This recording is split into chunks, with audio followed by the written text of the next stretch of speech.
Thank you very much. So first I want to reassure you it's going to be very, very short.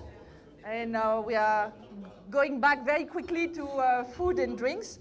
But it's a great pleasure for me to welcome you to this very important consultation on the post-2015 development agenda. And I'm very pleased that we can gather tonight and have some informal discussions, which are often even richer than the formal ones.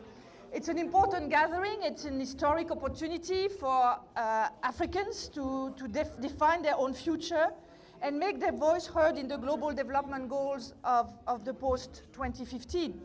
So here is really a chance for Africa to bring their views to New York and really define the post-2015 framework. Learning the lessons from the low levels of Africa participation in defining the MDGs, the present consultations are part of a far more promising approach whereby Africa is playing a proactive role. So I think for the post-2015 there will be much more legitimacy than for the MDGs that were decided sort of among a small group of technocrats and were later validated. We know that there is a growing sense that although the MDGs have shown a lot of success in many areas, they fell short in fully addressing certain critical concerns.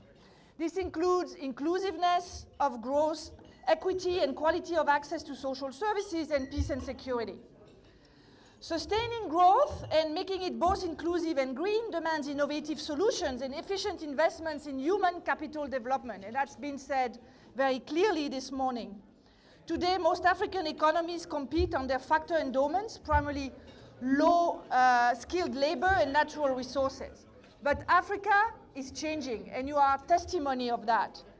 Moving up the value chain to efficiency and innovation-driven economies essential to increasing and sustaining growth will require high-impact investments in education, science and technology, and generally the transformation of the economy. It will also require, and we heard that this afternoon, more voice, more inclusive political processes, and greater accountability for public services that offer value for money, as well as safety nets for individuals and communities to weather economic and social shocks and move permanently out of poverty. That is why our recommendations on the post-2015 development agenda for Africa needs to answer certain critical questions. How can we ensure that growth is more inclusive and more sustainable?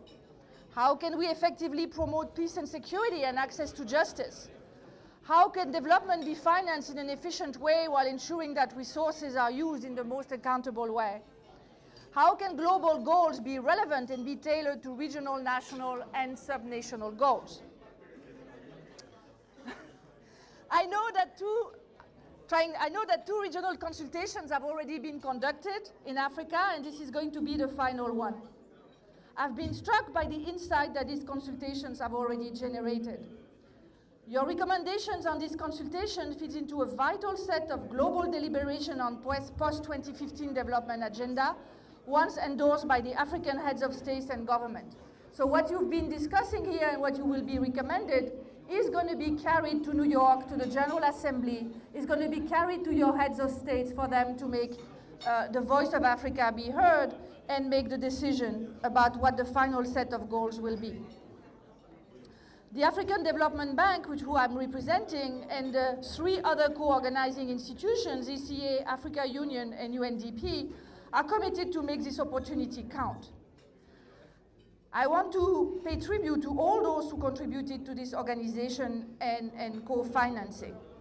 I wish to inform you that this region offers a number of good things, including nice climate, beautiful scenery, rich culture, and we are lucky tonight